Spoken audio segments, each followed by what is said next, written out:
ẹ̀rí tí a fẹ́ fi hàn yìí ó ṣeé ṣe ká mọ̀ gúnra wa ń kẹ́sẹ́ pé irọ́ ńlá ni torí ọjọ́ tí a rí tí lásìkò tá a wà yìí rárá. kí ló lè tó bẹ́ẹ̀ tẹ̀sán dánú dúró. kò tí ẹ sí ń ta àtẹ ní àtẹ́sọ́lẹ̀dẹ̀ rárá kódà ọkàn wa ti kú mbẹ bí ìgbà tí a fẹ́ mú ìgbà tí bàbá Ládọjà ṣèjọba padà wá bí ìgbà ta ní 30 ní class àbí. something like that. So wọ́n ti fẹ́ tún school ṣe nìyẹn. 30 ní class. bí ìgbà tá a fẹ́ yọ gómìnà nípò. tí wọ́n yìnbọn ní sẹkẹ́rẹ́tì gbà yẹn. láàrin òru lónìí àwọn tọ́gì ló wà ní tàǹgbà yẹn. ìròyìn kan bẹ́ẹ̀ láàrin òru ó sọ pé speaker Ọ̀yọ́ State House of Assembly Debo Ogundoyin ó ní ọ̀rọ̀ àjọsọ pẹ̀lú kábíyèsí Olúbàdàn lẹ́bàdàn pẹ̀lú aya gómìnà àná Chief Mrs Florence Abíọ́lá Ajímọ̀bí láti pàdé àpòpọ̀ gbé owó ńlá kalẹ̀ pé ẹ lọ yọ Seyi Makinde nípò kó náà di gómìnà àná ẹ lọ bẹ̀rẹ̀ iṣẹ́ kíákíá àwọn nǹkan tá à ń rí ẹ̀yìn súnmọ́ kínní ẹ kọ́ ju àkọ́kọ́ ta kẹ́ báńkà nílé ìgbìmọ̀ asòfin sà ń tà mọ̀ there is not always smoke without fire. Definitely. bí ìkẹ́kùn ò bá ní ṣẹlẹ̀ tó jọ ànímọ̀ gbọ́ àwọn nǹkan kan ẹ kọ́kọ́ ka eléyìí honourable speaker tún gbò wọ́n ṣe ẹ kà á jáde ẹ dẹ̀ gbẹnu sí mic ẹ lè fa mic yẹn mọ́ra. ẹ̀dọ̀ ṣe lóun before kẹ́tọ́ka ẹ̀dọ̀ ṣé original ni kìíní. original ṣé gbé síta ni. mo bọ̀. èmi mo ṣe mi ṣe logo Ọ̀yọ́ State ni. ẹ ó lè jẹ́ fẹ́ ko. this is one of the lettered paper of one of the honourable members. ọkọ̀ orúkọ ara ẹ̀ síbẹ̀ Gbénga Oyèkọ́lá láti Ọ̀yọ́ àti Ìbàdàn sojú. I, Honourable Gbénga Oyèkọ́lá, Chief Whip of the Oyo State House of Assembly and member representing Atiba State constituency, hereby issue this public statement following the meeting held today by members of the Oyo State House of Assembly at the Governor's House. Arising from the said meeting, it was discovered that some agents of this unity are working to set the Oyo State House of Assembly against the governor and the government of Oyo State. It was revealed that the Right Honourable Speaker Debo Ogundoyin was invited by the Olubadan of Ibadan land after he the speaker and they are going to seek the Kabiyesi support for his governorship ambition. According to the speaker, the Olubadan advised him and offered to secure the House of Representatives ticket for him under the APC, along with the necessary funds to prosecute the election. The speaker stated that he declined the offer. The speaker further disclosed that he was again invited by the former First Lady of Oyo State, Chief Mrs. Florence Ajimobi, on the same subject matter. He said he was offered money but declined and did not collect anything from them. Honourable Gbénga Oyèkọ́lá, hereby completely disassociate myself from any arrangement or activity that has the potential to disturb the peace of Oyo State. I was never invited, never consulted. I was not part of any such meetings or arrangements. I cannot and will not be disloyal to my boss, His Excellency Engineer Seyi Makinde. I reaffirm my unwavering loyalty and support for Governor Seyi Makinde, his government and his party. I remain firmly committed to the peace, unity and continued progress of Oyo State. I fought for peace in Oyo State at all times. Ọmọ ọkọ ni mí, èmi kì í ṣe ọmọ àlè Ọ̀yọ́ State. Wọ́n kọ́ tiẹ̀ wọ́n á fi dúdú ni wọ́n fi gbé láàrin signed. Honourable Gbénga Oyèkọ́lá, Chief Whip Oyo State House of Assembly, member representing Atiba State constituency. Àkọ́kọ́ nìyẹn ó tún kù. Gbogbo bá a ṣe ń ṣe yìí ojú fẹ́ bá lọ́lá àti pásítọ̀ ni ẹ máa ṣó ẹ̀fẹ̀ mi lọ. Bàbá àgbẹ̀dẹ àkọ́kọ́ yẹn lè díẹ̀. Gbénga Oyèkọ́lá tí ò bá jẹ́ second time á jẹ́ third time tí wọ́n ti wá síbẹ̀ yẹn ní Atiba State constituency ni wọ́n ti wá Ọ̀yọ́ ni wọ́n ti wá náà represent. Lẹ́tà kan kọ yẹn ṣé o wípé tí ò bá sí nǹkan kan irú lẹ́tà yẹn ò lè jáde. Ó fi hàn wípé àwọn ọwọ́ kan wà tó ń lọ lábẹ́nú. ọ̀dà ẹ kọ́kọ́ fi kejì yẹn lẹ̀ ká kó parí ẹ̀ papọ̀ èmi ò ní táìmù ìfẹ́ pẹ́ lórí ọ̀rọ̀ yìí rárá. Abọ́dọ̀ pẹ́ kì í sọ̀rọ̀ táwọn gbàgbé ń gbàgbọ́. Ọ̀yọ́ State lélẹ́yìí o abọ́dọ̀ yẹn ju ẹ̀ kódà. is it material this letter ẹ̀ka. Wọ́n ní post Ṣọlá Ládọjà replying to Tijani 011 and Gbénga Oyèkọ́lá 1. I was the one who took Debo Ogundoyin to Kabiyesi my father. Okay, already one more time. Because he begged me to. Dear Chief Whip, you have just been used as a tool by coward and liar. I will release receipt if Debo doesn't do the right thing. All because of his service ambition to be governor. Nǹkan lọ lọ́yọ̀ state o. I will release what? Ó kàn sọ́nà ni ó ṣe I will release receipt yẹn tó mi bí reply kàtí honourable Debo Ogundoyin. No. Receipt you know what you are saying. Receipt, you don't know receipt. Receipt go with money. Every receipt is a proof of purchase or proof of transaction. Only receipt. Ẹ dúró ẹ jẹ́ àṣẹ báyìí. Connotative or denotative meaning? Receipt means why do you take it to connotative? Okay. Why not denotative? I will release receipt if Debo doesn't do the right thing, all because of his service ambition to be governor. Ṣé ẹni tí mo mọ̀ ni mi mọ ẹni yìí rí ṣùgbọ́n mo mọ̀ yìí pé ọmọ kábíyèsí kan wà tó jẹ́ ọ̀rẹ́ ẹ̀ tó wà bí ni kò di wọ́n sọ bọ́ ọmọ. mo gbé láti ilẹ̀ ni tó jẹ́ ọ̀rẹ́. Listen, I was the one who took Debo Ogundoyin to Kabiyesi, my father. tó ti sọ̀rọ̀ ẹ̀dí kò ní kò go because he begged me to. Dear Chief Whip, you have just been used as a tool by a coward and liar. I will release receipts if Debo doesn't do the right thing. So now àwọn ọ̀rọ̀ kan ti kókó ń bẹ̀ yẹn. Coward and liar, you have been used as a tool. Ta ló lo Oyèkọ́lá as a tool? You understand? That who is coward? Who is liar? What are we going to release? Receipt. If Debo doesn't do the right thing. So what is the right thing? The receipt of what? Ẹ̀yin ọmọ béèrè yóò mọ follow. Ní ọ̀rọ̀ ayé ni. Èmi ò wá tú láti ilẹ̀. Ṣé rí àní ọmọ kábíyèsí kan wà? Ẹ jẹ́ àlọ́ níròyìn mi jàre. Ṣé rí ọmọ kábíyèsí kan wà? Òun àti Debo ọ̀rẹ́ ni wọ́n. When I was with Debo. Anxiety over opposition future as ADC. Ní di ADC báyìí o. Inú gbọ́ ni ADC gbogbo. ADC Ọ̀yọ́ state ní àlàáfíà ni. Ṣé rí transaction kan lọ à ń gbowó fún rẹ ni àgbo fún rẹ ni. Ó ń lọ lọ́wọ́ lórí ọ̀rọ̀ bá ṣe yọra ẹni. Receipt omi ìpowó. Iná ẹsẹ̀ wá padà wábi tí mo ń bọ̀ lẹ́ẹ̀kan. Ṣùgbọ́n ẹjẹ́ àwọ̀ ni mo fi pé kí ni ká lò. Receipt omi ìpowó. Ó lè jẹ́ sí. A receipt can be as a result of the meeting. It can be as a result of the conversation that they had. It can be a reply. Reply ẹsẹ̀ wá padà síbi tí mo ń bọ̀ ni. But receipts in the general form is always a proof of purchase nígbà mi or proof of transaction. So ma gbọ́. Ẹ̀bẹ̀rù Ọlọ́run. Ó náà ni mo ń ṣàlàyé. Ẹ̀yin méjèèjì ẹ kàn bẹ̀rù Ọlọ́run. Sorry, a receipt can be a proof of purchase or ṣe understand this a proof of transaction. Tẹ́ bá ti bẹ̀rẹ̀ èbó ẹ dọ̀rọ̀ runú. Ó lè jẹ́ reply. Ó lè jẹ́ anything. Ó lè jẹ́ níta àgbà. Ẹ wá mọ tó ṣẹlẹ̀. Okay. Jà mọ́ program ilé ni we have to anna ti parí to. Kí lè wá dálẹ̀ fún? 2023. 10:30 náà la parí kú 7 minutes. Sẹ́rí mo wà níbi kan tó pé ìgbà tí wọ́n da ọ̀rọ̀ rú ó ń kálukú yọ microphone lọ́lé ni ó ń kálukú yọ mixer ó yọ microphone ó yọ tó kálukú bá lè yọ lọ ká yọ lọ. Bàbá wọn fẹ́ yọ ẹnìkan. Ṣẹ́kẹ̀tẹ̀ ní tó kálukú bá lè yọ lọ bí ká yọ lọ kámẹ́rà kankan kó kálukú yọ lọ báyà nípa yọ̀rọ̀ yìí. Wọ́n dẹ̀ ti ń ṣe mítì kí Gbénga Oyèkọ́lá tó lè gbọ́rọ̀ yẹn jáde nǹkan kan ti ń ṣẹlẹ̀ within Ọ̀yọ́ state lórí ọ̀rọ̀ ayọ̀ ni àmì ìwà Oyèkọ́lá ti làmọ́lẹ̀ lórí ọ̀rọ̀ ìpẹ́gbẹ́ àwọn fẹ́ yọ gómìnà Ṣèyí Mákindé ó ti nínú lẹ́tà kan tí mo kà jáde ọ̀rọ̀ yẹn ti hàn jáde ìgbà wo ni wọ́n wá yọ wọn ibo ni wọ́n bá ṣe yíyọ dé èló ni wọ́n ti gbà. Honorable Àtìbà nìyẹn. ẹni Gbénga Oyèkọ́lá. ìkúnlẹ̀ tí kankan ò dínà rẹ̀ ní Ọ̀yọ́ state nìbàdàn. èmi ò tí ì pín káàsì. This is another message from another honourable member. Okay, good, because Ọ̀yọ́ state is clear but gradually by. Okay. A member of the Ọ̀yọ́ State House of Assembly representing Egbeda State Constituency Sunkami ni ọ̀nà ni Honourable Sunkami Babalola has firmly disassociated himself from alleged plot to impeach Governor Seyi Makinde Ileya. The family is unwavering loyalty to the administration. Honourable Babalola and I'm Femi Babalola. Honourable Babalola made this known in a strongly worded statement following revelations reportedly made by the Speaker of the Ọ̀yọ́ State House of Assembly Debo Ogundoyin concerning an alleged high-level conspiracy to remove the governor from office. According to the lawmaker, the Speaker disclosed during a meeting that Olubadan of Ibadan Oba Rasheed Ladoja Arusha 1 allegedly invited him to a meeting where he was encouraged to collaborate with other lawmakers to orchestrate the impeachment of Governor Makinde with promises of billions of naira as in Sunkami náà ti change you. What do you okay? Níbo ló dé? Mi ti react to impeachment process. Reacting to this development, Honourable Babalola categorically distanced himself from the purported scheme, emphasizing that he was neither part of don't say what kind of moment. He was never part of. No. Oh, okay now. Yes, no. In the support of any move to destabilize the current administration. So cool. To destabilize any. Where am I? Support initiating him advancing the welfare of the Honourable Babalola concluded by reaffirming his unflinching loyalty to Governor Makinde, stressing that he will continue to support policies and initiatives aimed at advancing the welfare of the people of the state. Ogundoyin said it is Babaladoja that said they should do it. Now, let me just say this. I was never involved. Oyo lawmaker Honourable Abiodun Babalola Abiodun PhD distances self from alleged plot. Backs Seyi Makinde. I Honourable Dr. Babalola Abiodun representing by the North East constituency 1 of Oyo State. It is already backed by.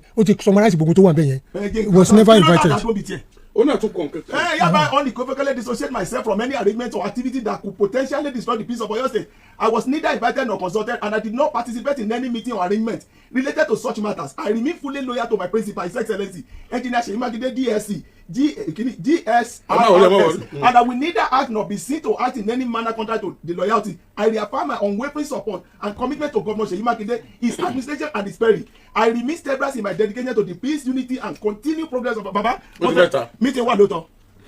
I reaffirm my wavering support and comment to Governor Seyi Makinde establishing and his party and remit ever to the delegate of the peace unity approach signed Honourable Abiodun Bayola PhD orúkọ mi tó ní jẹ́ PhD integrity member Oyo State House of Representatives Ibadan North East Ekule 1B ní constituency 1.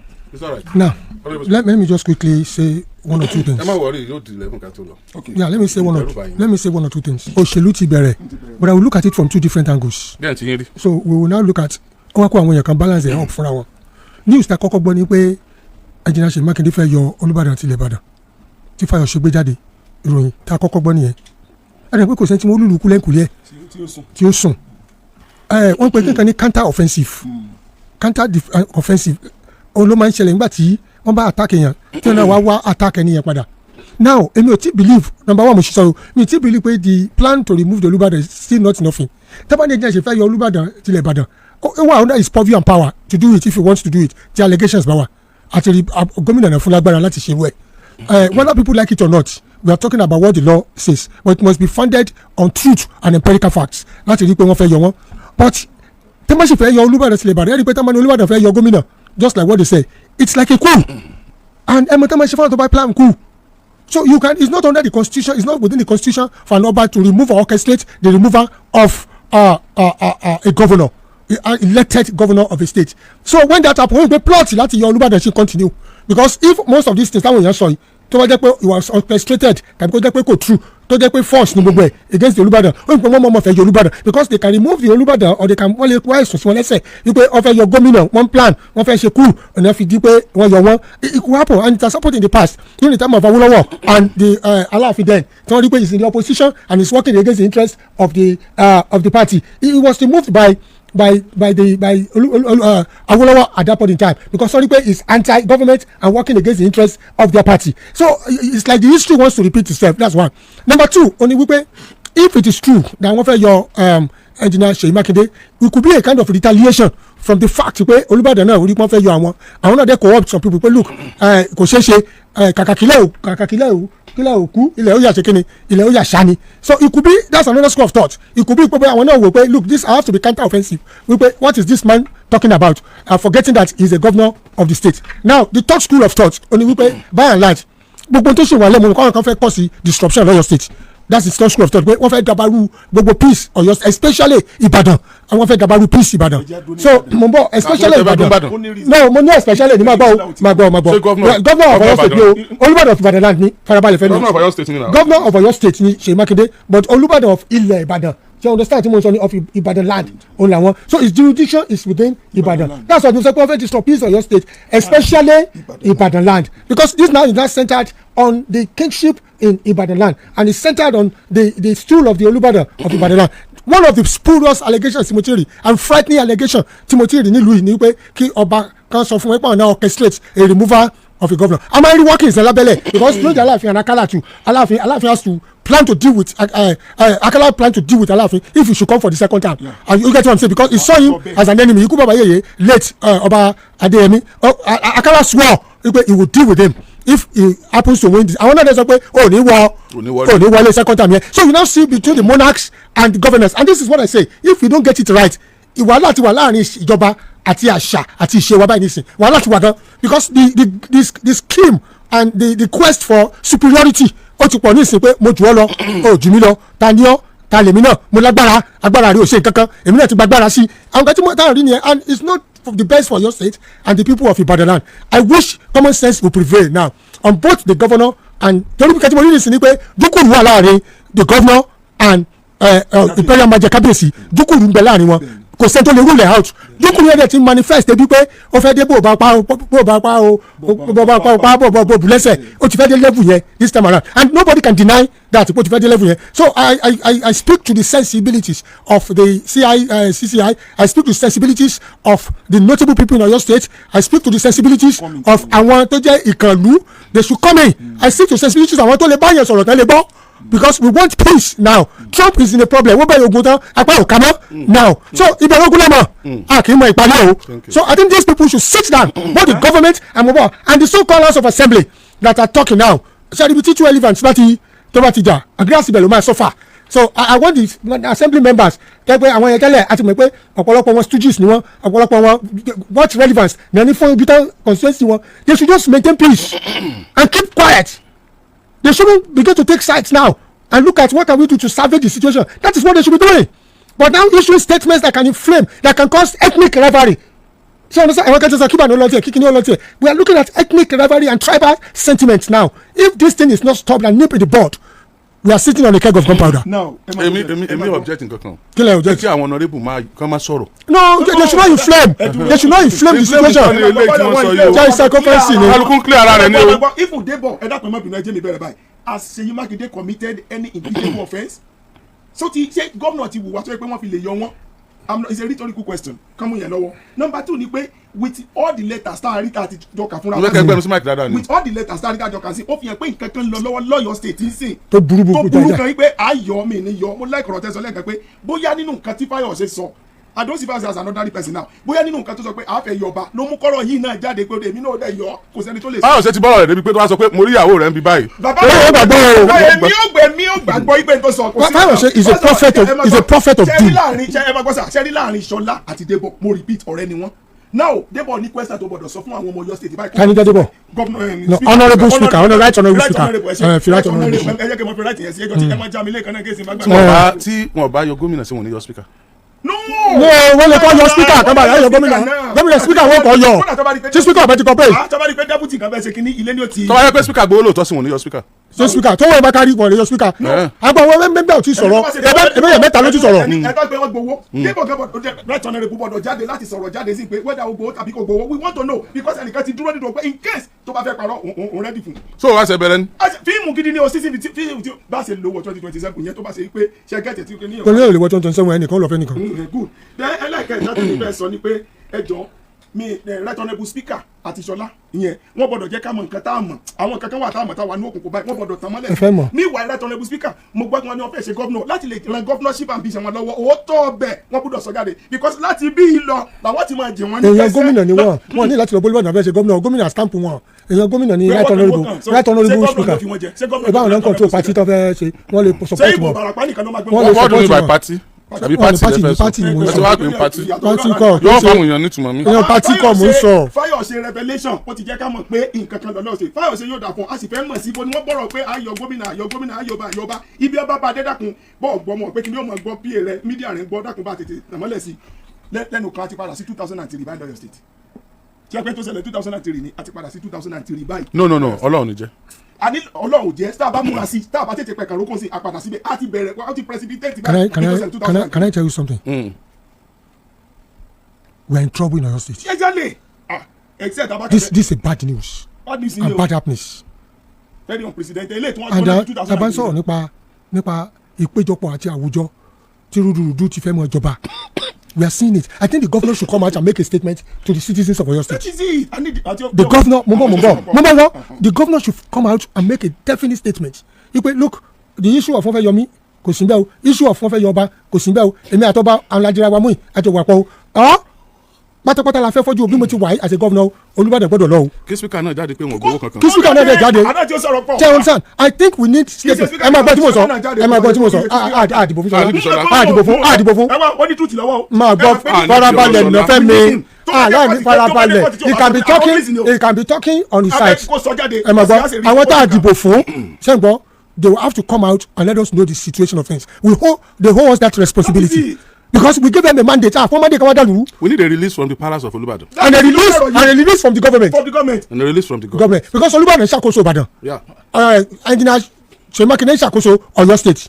Ibadan is the capital of Oyo State. Ibadan is the seat of power in Oyo State. Yes. Ibadan is the major corridor where power resides in Oyo State. Then, and governor gbọ́dọ̀ sọ tiwọn. The government must come out and the palace must come out. And then the kí lè fẹ́ fún mi as the speaker. Say as the speaker. Ṣé the speaker house eléyìí kì í ṣe house thirty impeach yẹn o. Wọ́n ní impeach mi house it. Ní house it wa níbi parliament náà wà bí. Okay sọ́dọ̀ one bí. Wọ́n ní impeach yẹn o. Ibi tí agbára ìlú wà níbí o. Tẹ́ bá ti rí o tẹ́ bá rí impeach yẹn. Ibi tí agbára ìlú wà ṣé wọ́n fẹ́ impeach ni. Kò sí ẹ̀ẹ́dẹ́ bá gbọ́ gbìyànjú èmi ni o. Ó ti rẹ́ impeach. Bí bá ti gbowó ńkọ́ ẹ̀mí mọ bí ṣe ń lọ ni. ẹ mọ bá wọn ti fún mi ló pé kí n bí jìn ní bó ṣe rí ni ẹ máa wẹ̀yìn dẹ́ máa rìn o. ẹ má gbàgbé pé wọ́n involve aya gómìnà àná nípínlẹ̀ Ọ̀yọ́. àwọn náà ní ìdìbò sọ̀rọ̀ àwọn náà control the APC structure in Oyo State. Are you telling me gbogbo tẹ sọ are you telling me the presidency mọ npa kínní ni. ogun títa ní sọ èmi àbẹ ìgbẹ́yìn lẹ́tọ́ sọ̀rọ̀ látàrí. Are you saying the president because APC letting kọ́ ní APC bọ́nu are you telling me the presidency knows about it? Are you telling me this orchestrated towards 2027 election? Are you telling me Seyi Makinde must be exhumed or exterminated from the office? Are you telling me? ọ̀rọ̀ bẹ́ẹ̀ tí mo bẹ̀rẹ̀ ẹ̀dá mi lò ẹ̀dá ọ̀rọ̀ mi ti ń gbóná. ẹ má ti jòkó náà ṣé gómìnà Seyi Makinde àti president ṣé wọ́n ṣe ra wọn ni. àwọn béèrè burúkú ni. náà ni wọ́n ṣe ra wọn ni. ẹgbẹ́ rí pósítà ní Kano kò túmọ̀ sí ẹgbẹ́ alámúsá lè ṣe pósítà tiẹ̀ o bàbá àwọn ṣe rí nìyẹn o ṣé wọ́n làwọn fẹ́ ṣe president ni. because tí ẹ bá wò dáadáa the recent outburst from Oyo State to may I call it Lagos or Abuja? Either of the two. The recent outburst from here, there, and the recent movement too from Ibadan to that place. So tí wọ́n are more conversant and you understand? Tí wọ́n wá sọ̀rọ̀ nǹkan báyìí. àmọ́ ìpè ó lọ́wọ́ ní. ẹ jẹ́ kí n fún solution. Give us solution. Sherry, power corrupts power. So power dey gbọ́dọ̀ sáré to go power. Absolute power corrupts absolutely. Sherry, àwọn kálukú bí tán bá wà wọ́n máa ń fẹ́ lo agbára. Tí ẹnjìnà Seyi Makinde bá rí pé lóòótọ́ there is a coup on ground. Coup ni mo pè because it's a legally elected governor ni wọ́n by the people. Olubadan is the chairman of all the Obas. And there's no doubt about that. If people love the governor, tí o ń ṣe pé bóyá Aláàfin Ọ̀yọ́ àtàwọn tó ń ṣe fi joyè ṣe pé ọ̀pọ̀lọpọ̀ dúkùrú ti wà àwọn ẹ̀sẹ̀ nǹkan kan ní oríṣiríṣi dúkùrú ti ń wà. If he truly loves the governor and these things are happening, it could generate in the council coming together and make a statement number one. Number two, tá a bá rí pé ẹni tó ń dá dúkùrú lẹ̀ ni pé amú ẹnìkan ní pátì kan àfẹ́yìn pósì ẹ̀ amẹ́nìkan wá afẹ́ gbogbo agbára ti lẹ́yìn amẹ́nìkan afẹ́ gbogbo agbára ti ẹni ẹlẹ́yìn amẹ́nìkan káfẹ́ ẹ̀kan wẹ́lò míì káfi di gbogbo wọn kí n tó wò kó tán lẹ̀ neutral person káfi di gbogbo wọn náà kápẹ́ torí eléyìí náà fi fẹ́ da ìjọba wọn fẹ́ da àṣà warú wọn fẹ́ da àṣà àti ṣe warú wọn fẹ́ da the chieftaincy lọ́rọ̀ bẹ́ẹ̀ tí n tó bọ̀ yìí káfẹ́ ẹ̀kan wẹ́lò míì káfi ké gbogbo èèyàn wò pé ó da Ọ̀tẹ́dọ́lá lélẹ́yìí. Things are falling apart now. Ọ̀tẹ́dọ́lá things are falling apart. mo ń tẹ́rí. no ẹ dúró candidate àti aspirant pọ̀ ní gbogbo àwọn nǹkan tó ń ṣe and there are people that they are very very qualified. But this is quite unacceptable. By who? From every angle. Wọ́n ti sọ governance àti Adéorí ó ti ń di ìwọlé báyìí they need accept it. So we need a definite statement from the two people. No, from the three. Two lens on that. I need the Lati Palace. I need the Lati Governor. I need the Lati Speaker. I need the one. Pé kan sọ̀rọ̀ jáde lórí kíní ìṣẹ̀lẹ̀ lọ́wọ́ ṣé lóòótọ́ lè fẹ́ yọba all these are yọba. ṣé lóòótọ́ fẹ́ yọ gómìnà. Debo ṣé honourable ẹni kejì. honourable Debo ṣé lóòótọ́ ni láwọn kankan àlàyé kan tẹ́lẹ̀ sí ní. ṣé lóòótọ́ ni ambition yìí ti override the reason. ṣe meeting pẹ̀lú àwọn èèyàn pé lóòótọ́ láti yọ gómìnà abẹ́ẹ̀ rí meeting yẹn ṣe. ṣe gbowó abẹ́ẹ̀ gbowó. sọ yẹn kan bí tó yẹ kó kàn láriwo fi bọ́ta bí ogun ṣiṣẹ́ tí ò dé lára owó yẹn. mo ti wọnú òṣèlú báyìí àwọn oríṣi ni torí tẹ bá fowó rán mi iṣẹ́ ṣe gẹ́gẹ́ sí. tí o débi tó yẹ kó dé. tí mo sì ti gbọ́ ètò ẹnì kan fún mi tó bá lọ dé irú owó kan tẹ́ ni kó fún mi gbà kan ṣe àgbẹ̀ mo jí ó dé. kò sí tẹ́sí fẹ́ mi. kò sí tí mo fẹ́ ṣe mo gbà fọlọ́ ni. bó ṣe rí ni mo lè jí ó dé. mo gbà fọlọ́ ni ìkan wà lẹ́bàá ni tí mo fẹ́ lóde àti òde. ẹ yà fún dènà ara wọn. ó ti dé bàbá ó ti dé bẹ́ẹ̀ ṣe ní kó fún náà ní dé lálẹ́ àná. ó ti dé tó wà pé ẹ lè yọ máìkì kẹ́mọ́ lọ sí ó ti dé. so tí owó yẹn ò bá kan bí tó yẹ kó kàn ṣẹ́gẹ́jẹ ìgbẹ́ni iṣẹ́ ò ní ṣe ṣe bọ́ tó wó bá débi tó yẹ kó dé ṣé àwọn ti mọ̀mọ́ ìtẹ́ gbogbo bó ṣe ṣẹlẹ̀ ńgbà yẹn náà àmọ́ bóyá rú ẹ̀ náà ló tún máa gbé orí wọlé ní Ọ̀yọ́ state.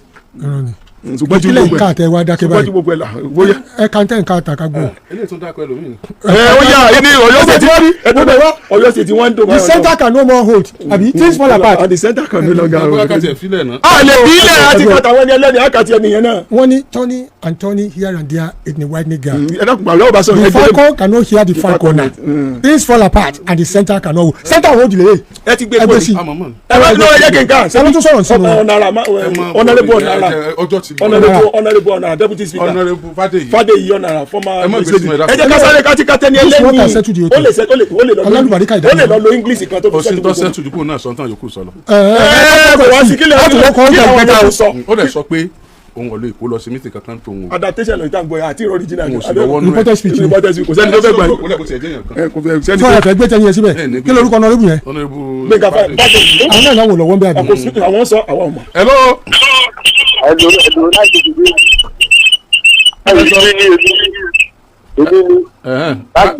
ta ni dé mi. èmi ni. kọ́ tiẹ̀. Níbo.